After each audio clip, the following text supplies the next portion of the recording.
Good morning everyone, myself professor Jimit. आज का जो अपना टॉपिक है that is transport of goods in a vessel. अच्छा बेटा, हमने ये सेक्टर को डिस्कशन में क्यों लिया है? बिकॉज जनरली ना बेटा, इसमें बहुत सारा कन्फ्यूजन होता है कि हम प्लेस ऑफ सप्लाई कौन से सेक्शन में पढ़ें, इसको हम इंट्रा स्टेट सप्लाई बोले, इंटर स्टेट सप्लाई बोले, एग्जेम्पशन कब होगा, इंपोर्ट कब होगा, एक्सपोर्ट कब होगा, आरसीएम कब होगा, कौन से वैल्यूएशन पे होगा। सो इसमें क्या है ना बेटा, इसमें बहुत सारे छोटे छोटे पॉइंट्स हैं। So what we have done is we have tried connecting every dot. ठीक है, ये सारे स्मॉल स्मॉल सेगमेंट्स हम पढ़ेंगे और after once we have done all this segments, उसके बाद हम केसेस वाइज इसको हम डील करेंगे। अच्छा, कौन से केसेस वाइज? तो गाइस अंडरस्टैंड, जब हम ये सेक्टर को बात करते हैं तो आइदर गुड्स बाहर से इंडिया में आ सकता है या गुड्स इंडिया के बाहर जा सकता है। अच्छा, इसमें vessel owner either Indian vessel owner हो सकता है, इंडियन शिपिंग कंपनी हो सकती है या फॉरेन शिपिंग कंपनी हो सकती है, और इनके कॉन्ट्रैक्ट्स आइदर इंपोर्टर के साथ हो सकते हैं और एक्सपोर्टर के साथ हो सकता है।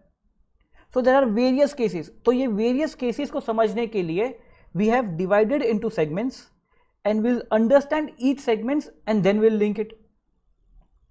ठीक है guys, so let's understand first segment, that is place of supply.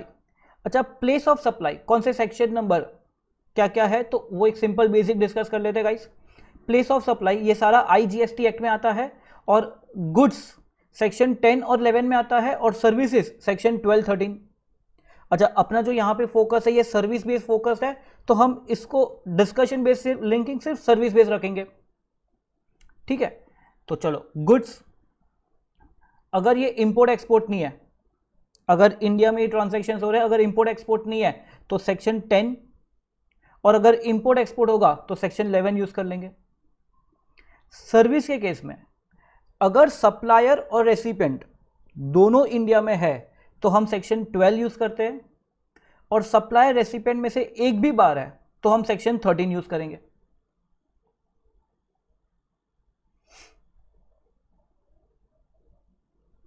ठीक है, नेक्स्ट सेगमेंट।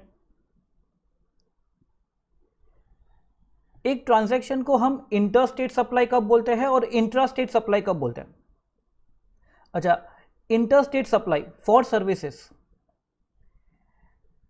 फॉर सेक्शन 7(3), अगर सप्लायर एक स्टेट में है और सेक्शन 12 से पढ़ के अगर आपने प्लेस ऑफ सप्लाई निकाला और वो आइदर डिफरेंट स्टेट में है या एक यूटी में है या दो डिफरेंट यूटीज में है, then it is 7(3) inter state supply.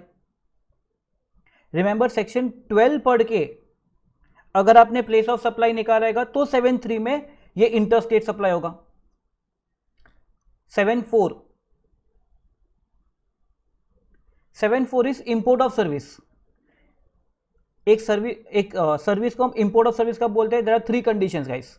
अगर सप्लायर आउटसाइड इंडिया है, recipient is in India, place of supply is in India, तो this is an import of service. Reverse charge में जनरली टैक्स होगा। 7(4).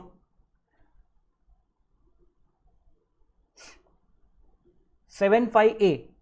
7(5)(a) is supplier is in India, place of supply is outside India. अगर supplier India में है और उसने supply outside India दिया, इन that case 7(5)(a) बोलता है it is an inter state supply. अच्छा गाइस, अपने माइंड में ये आएगा कि ये तो एक्सपोर्ट होना चाहिए और एक्सपोर्ट के बेनिफिट्स मिलना चाहिए। यस, मिलना चाहिए अगर एक्सपोर्ट के और 3 कंडीशन है, वो 3 कंडीशन भी सेटिस्फाई हो जाए तो अगर एक्सपोर्ट के कंडीशन सेटिस्फाई हो जाए तो एक्सपोर्ट है, और अगर एक्सपोर्ट के कंडीशन सेटिस्फाई नहीं होगा तो ये इंटरस्टेट सप्लाई 7(5)(a). अच्छा, एक्सपोर्ट के क्या कंडीशन है गाइस अपने पास? तो एक्सपोर्ट के 5 कंडीशन है। Supplier has to be in India, recipient has to be outside India, place of supply has to be outside India, पैसे हम कन्वर्टेबल फॉरेन एक्सचेंज में लेके आएंगे, एंड हेड ऑफिस ब्रांच नहीं होने चाहिए। So these are the 5 conditions. And 7(5)(c), अगर कभी प्लेस ऑफ सप्लाई इंडिया में हो गया, if ever place of supply is in India, section 7 के और कोई सेक्शंस कवर नहीं कर रहा है, सेक्शन 8 को कोई सेक्शंस कवर नहीं कर रहा, then it is deemed, it is residual inter state supply. Simple सी बात है, अगर प्लेस ऑफ सप्लाई इंडिया में है तो इंडियन गवर्नमेंट को रेवेन्यू मिलना चाहिए and therefore it is an inter state supply. Okay, अच्छा एक ट्रांजैक्शन को इंट्रा स्टेट सप्लाई कब बोलेंगे? वेरी सिंपल गाइस, अगर लोकेशन ऑफ सप्लायर एक स्टेट में है और वही स्टेट में प्लेस ऑफ सप्लाई है, और ये प्लेस ऑफ सप्लाई आपने कौन से सेक्शन से निकाला रहेगा? सेक्शन 12 में से। In that case it is an inter state supply, intra state supply 8-2। So either it has to be within same state और विद इन सेम यूटी, तो फिर हम इसको इंट्रा स्टेट या इंट्रा यूटी सप्लाई बोलेंगे। ठीक है, now next segment is, हम जब अब डील करेंगे तो ये 6 इंटरनेशनल ट्रांजैक्शंस हो सकते हैं guys. So you have to identify कि अगर ऐसा इंटरनेशनल ट्रांजैक्शन ये टाइप ऑफ हो गया तो इसको हम कैसे डील करेंगे।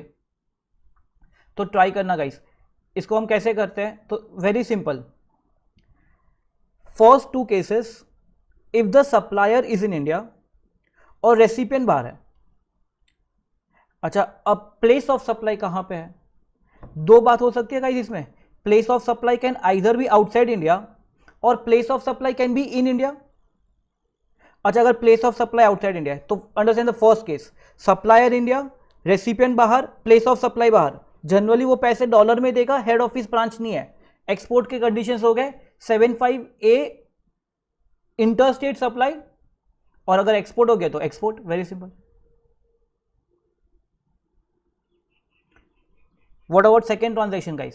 सप्लायर इंडिया, रेसिपिएंट बाहर है, but place of supply is in India. अच्छा, ये प्लेस ऑफ सप्लाई कौन से सेक्शन से निकाला रहेगा? तो सेक्शन 13 से निकाला रहेगा। ओके, तो कैन आई से 7-3 इंटर स्टेट सप्लाई नहीं हो सकता। This is not 7-4 because supplier बाहर नहीं है। 7-5A नहीं हो सकता बिकॉज प्लेस ऑफ सप्लाई बाहर होना चाहिए। 7-5C because the place of supply is in India, this will be an inter state supply 7-5C। Guys मैंने देखा है गाइस 7-5C मिस हो जाता है।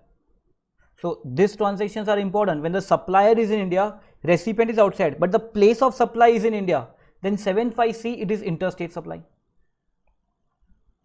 ठीक है, first 2 transactions, supplier India, recipient बाहर, प्लेस ऑफ सप्लाई के 2 cases.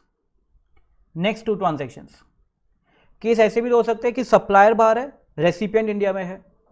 Supplier is outside, recipient is in India. अच्छा, प्लेस ऑफ सप्लाई 2 बात हो सकती है, either the place of supply भी बाहर हो जाए और प्लेस ऑफ सप्लाई इंडिया में हो जाए। अच्छा, अगर प्लेस ऑफ सप्लाई बाहर है, सप्लायर बाहर है, आइडेंटिफाई करो गाइस।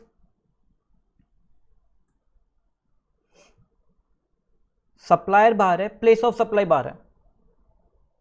7-3 नहीं हो सकता, 7-4 नहीं हो सकता बिकॉज वो इंपोर्ट ऑफ सर्विस, ये केस नहीं है, प्लेस ऑफ सप्लाई इंडिया में नहीं है। 7-5A नहीं हो सकता, 7-5C नहीं हो सकता। सो कैन आई से, अगर सप्लायर प्लेस ऑफ सप्लाई दोनों बाहर है तो ना ही सेक्शन 7 कवर करेगा उसे, ना ही सेक्शन 8 कवर करेगा, and therefore it is neither inter state supply nor intra state supply. उस पर कोई चार्ज ही नहीं बनेगा, no charge of GST।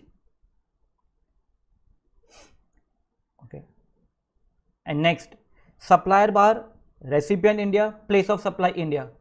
Very simple, this is import of service, import of service 7-4 inter state supply, Bingo.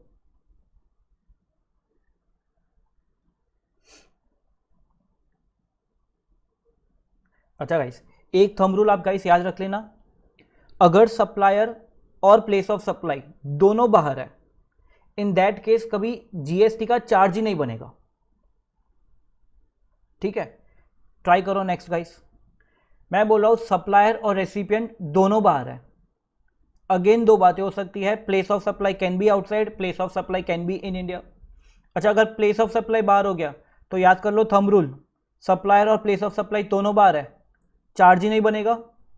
और अगर place of supply India में है then 7-5C inter state supply.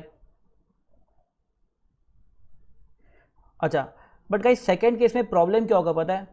इस पे ना हम reverse charge, simple reverse charge नहीं लगा सकते बिकॉज रेसिपिएंट भी बाहर है, ना फॉरवर्ड चार्ज हो सकता है ना रिवर्स चार्ज हो सकता है। तो गवर्नमेंट ने क्या किया है, गवर्नमेंट ने एक एग्जेम्पशन इशू किया हुआ है और वो लोग बोलते हैं कि जब सप्लाई रेसिपिएंट दोनों बाहर है but place of supply is in India, then हम किससे कलेक्ट करें हमें पता नहीं है, तो हमने एग्जेम्पशन करवा दिया।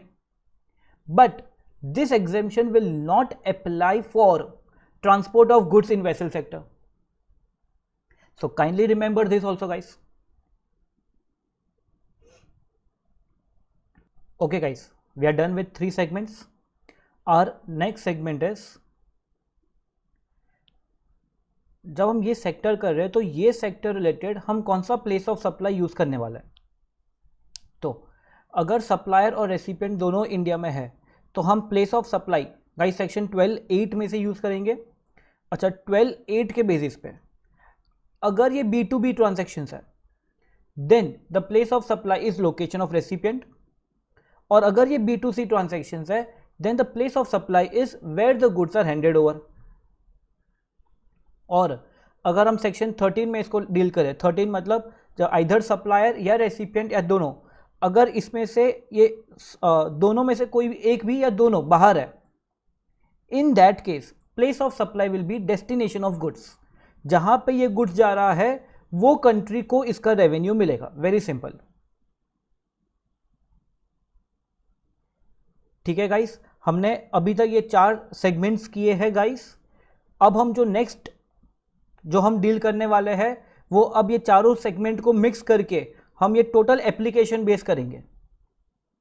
तो गाइस मैंने यहाँ पे this is now the main crux of it guys. तो हम ये केसेस में जब हम डील करेंगे तो आप गाइस ट्राई करना, आप you pause the screen, you analyze the scenario, क्या you first develop the answer and then let's discuss that. Okay guys, enough of saying, let's move ahead. First हम जो कर रहे हैं transport of goods in vessel from outside India to India. Goods बाहर से India में आ रहा है, ठीक है। अब इसमें गाइस टोटल 4 केस हो सकते हैं। बाहर से इंडिया में goods either Indian shipping company लेके आ सकती है या foreign shipping company. Indian shipping company का कॉन्ट्रैक्ट आइदर इंडिया के इंपोर्टर के साथ हो सकता है या फॉरेन के एक्सपोर्टर के साथ हो सकता है। वैसे ही फॉरेन शिपिंग कंपनी का कॉन्ट्रैक्ट इंडियन इंपोर्टर के साथ या एक्सपोर्टर के साथ। So let's deal with guys case 1। We have exporter, goods will be deliver to the Mumbai port.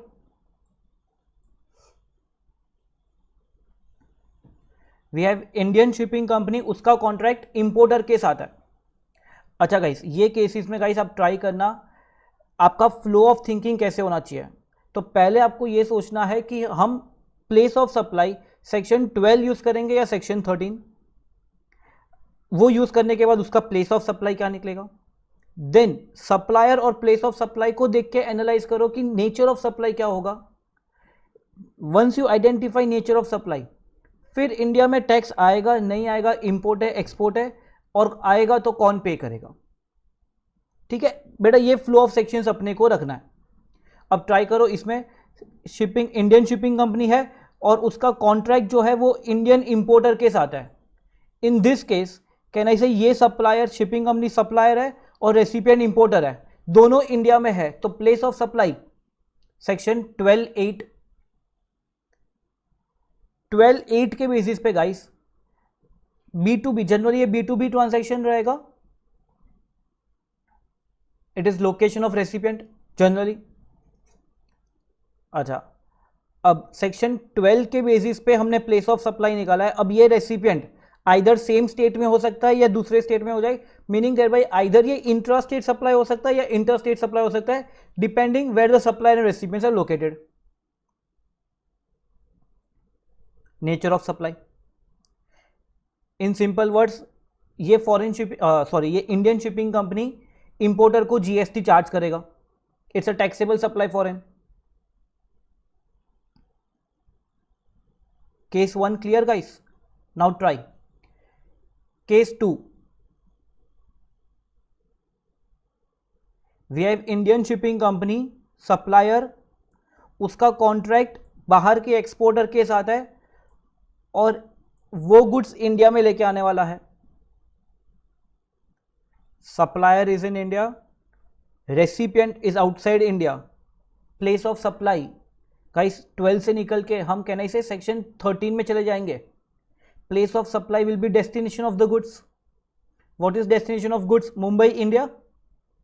तो place of supply is India, supplier is in India, place of supply is in India, recipient बाहर। This is 75C interstate supply. और ये service guys export of service भी नहीं होगा, because export of service के लिए place of supply बाहर होना चाहिए। So this is not export of service. Interstate supply charge होगा, और because Indian shipping company, because the supplier is in India, Indian government Indian shipping company से ही charge करेगा। So this is not export, हम उससे GST charge करेंगे। अच्छा guys, first और second case का एक सिंपल कंक्लूजन ड्रॉ करो। अगर इंडियन शिपिंग कंपनी है और वो आउटसाइड इंडिया से माल इंडिया में लेके आ रहा है, अगर माल इंडिया में आ रहा है, इंडियन शिपिंग कंपनी सप्लायर है, तो रेसिपिएंट कोई भी हो जीएसटी चार्ज होगा। वेरी सिंपल क्रक्स गाइस, ठीक है। Let's move on to case 3। Case 3 में the supplier is now foreign shipping company. Foreign shipping company का कॉन्ट्रैक्ट इंपोर्टर के साथ है। Try. Supplier outside India, recipient in India, goods बाहर से इंडिया में आ रहा है। Place of supply guys section 13 से निकालेंगे। सेक्शन 13 से place of supply will be destination of the goods, destination of goods is India. Supplier बाहर, recipient in India, place of supply in India. Can I say 7(4) import of service reverse charge applicable हो जाएगा। Interstate supply,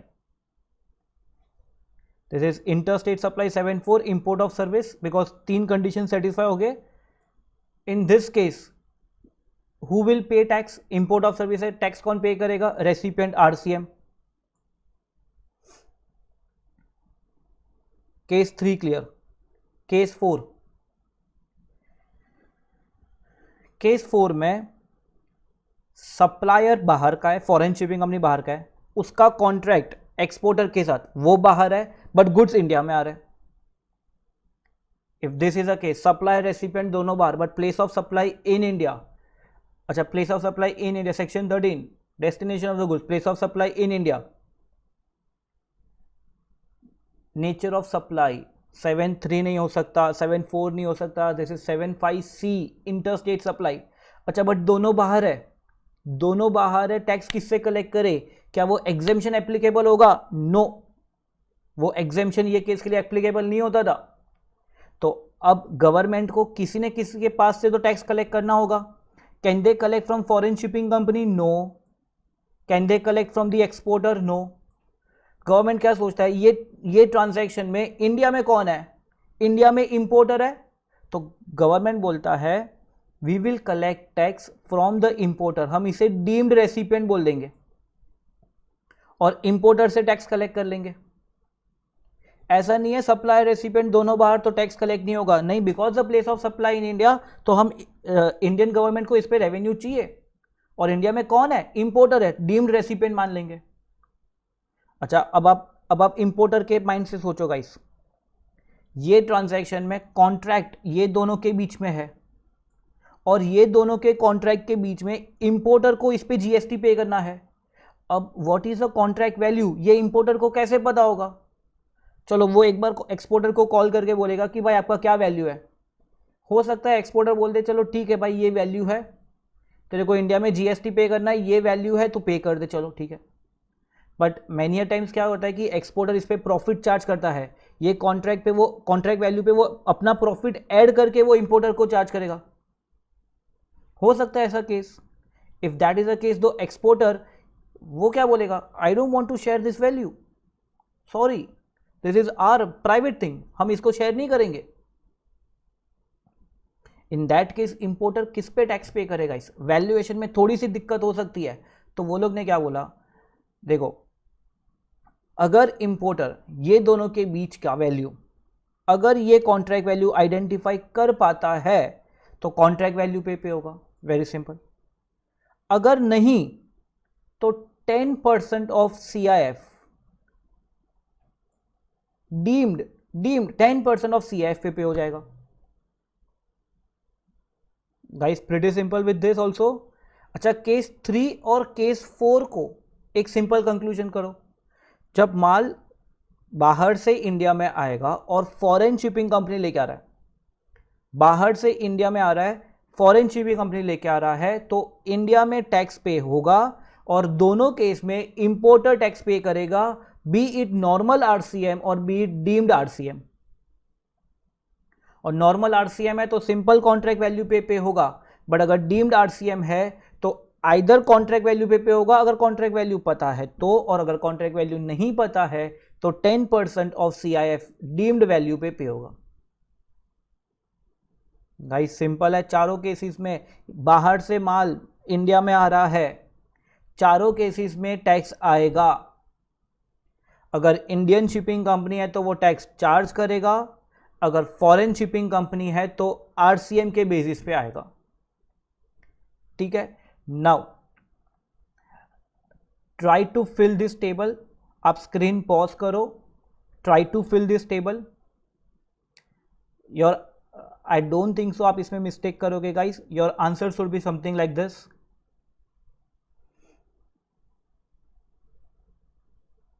ठीक है guys, done. 4 case अपने clear हो गए। अब चलो गाइस माल इंडिया के बाहर लेके जाते हैं।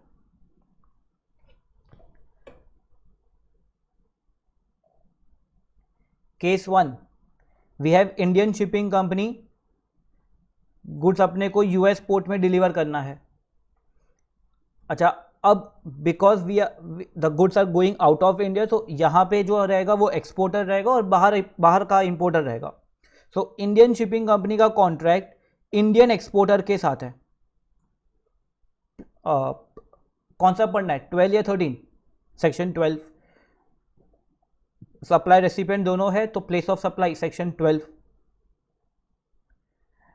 अच्छा, सेक्शन 12 में जनरली तो हम B2B B2C करते थे गाइस, बट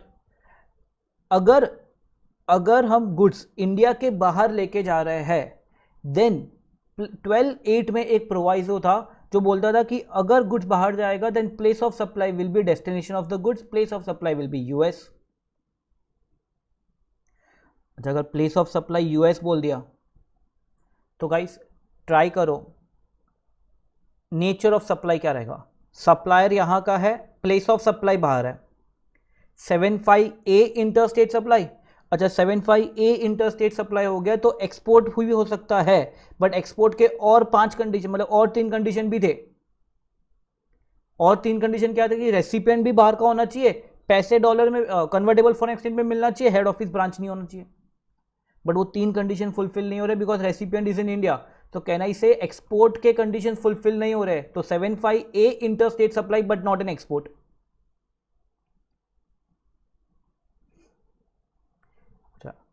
बिकॉज अब ये एक्सपोर्ट नहीं है तो कहना इसे GST आएगा।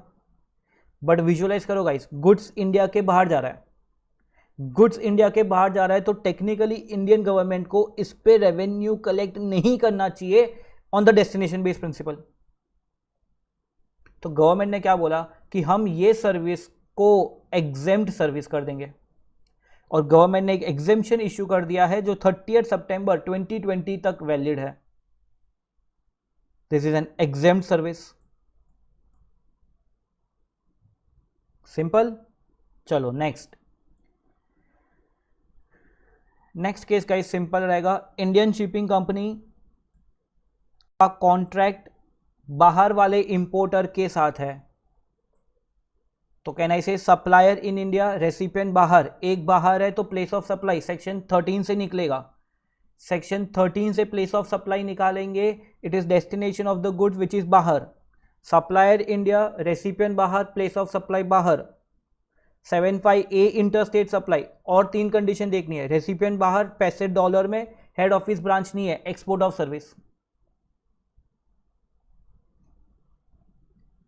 तो ये सर्विस एक्सपोर्ट ऑफ सर्विस हो जाएगा और जीरो रेट हो जाएगा। अच्छा गाइस, केस 1 और केस 2, इसका एक सिंपल कंक्लूजन, अगर इंडियन शिपिंग कंपनी है और वो माल इंडिया से बाहर लेके जा रहा है, in that case either it is an exempt service for this person और it is export of service. अगर कॉन्ट्रैक्ट इंडिया के एक्सपोर्टर के साथ है तो एग्जेम्प्ट, अगर बाहर के इंपोर्टर के साथ है then it is export of service. Done. Case 3, we have a foreign shipping company, उसका कॉन्ट्रैक्ट इंडियन एक्सपोर्टर के साथ है, सप्लायर बाहर, recipient in India. Place of supply section 13 से निकालेंगे। 13 से the place of supply is destination of the goods, destination of goods is outside India. Supplier बाहर, place of supply बाहर, थंब रूल, चार्ज ही नहीं बनेगा guys. It is neither intrastate supply nor intrastate supply, no charge. Case 4 guys, foreign shipping company, उसका contract बाहर के importer के साथ है तो सप्लायर बाहर, रेसिपिएंट बाहर। प्लेस ऑफ सप्लाई सेक्शन 13 से destination which is outside, place of supply भी बाहर, दोनों बार, सप्लायर प्लेस ऑफ सप्लाई बाहर है guys. Neither intrastate supply nor intrastate supply, no charge. तो केस 3 और केस 4 का सिंपल कंक्लूजन ड्रॉ करो। जब फॉरेन शिपिंग कंपनी है और वो माल इंडिया से बाहर लेके जा रहा है, इन दैट केस दोनों केसेस में जीएसटी में कोई चार्ज ही नहीं बनेगा, इस पे कोई टैक्स नहीं आएगा। तो गाइस जब माल इंडिया के बाहर जा रहा है तो चारों केसेस को विजुअलाइज करो ना guys, in none of the cases tax आएगा। एक एग्जेम्प्ट, एक एक्सपोर्ट, लास्ट दो में तो चार्ज ही नहीं था। तो ट्राई करो गाइस, ये टेबल फिल करो, इसमें टाइम नहीं लगना चाहिए guys. Your answer will be something like this.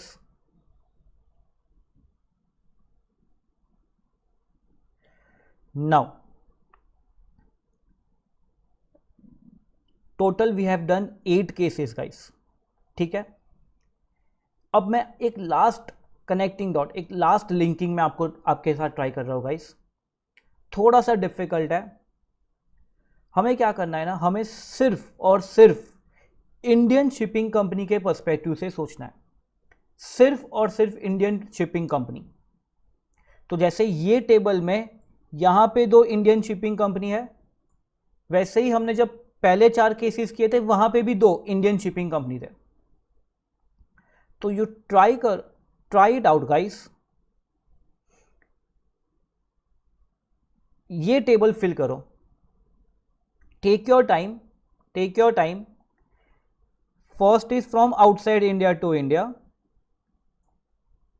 अच्छा, इसमें जीएसटी आना ही था, दोनों केस में जीएसटी आना ही था।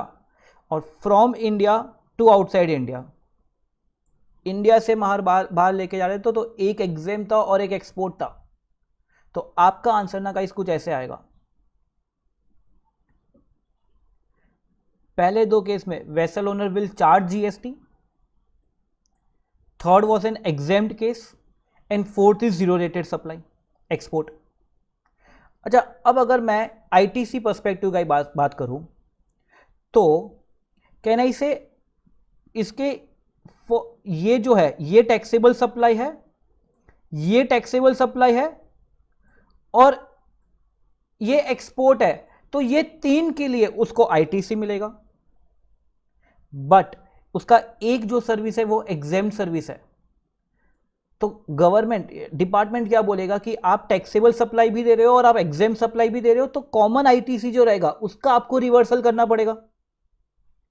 नाउ गवर्नमेंट ने आईटीसी में एक पॉइंट बोला है कि अगर वेसल ओनर का केस है तो उसको कोई आईटीसी रिवर्सल करने की जरूरत नहीं है। कॉमन आईटीसी का कोई रिवर्सल करने की जरूरत नहीं है, meaning thereby even though it is exempt, he did not need to there is no need to reverse any ITC. Okay guys, I hope आप ये सारे पॉइंट्स को कनेक्ट कर पाओगे. After this session I don't think सो कि आपको ये cases में कभी भी कोई प्रॉब्लम होगा. You know the flow. 12 या 13, place of supply, nature of supply, import export, कौन टैक्स पे करेगा.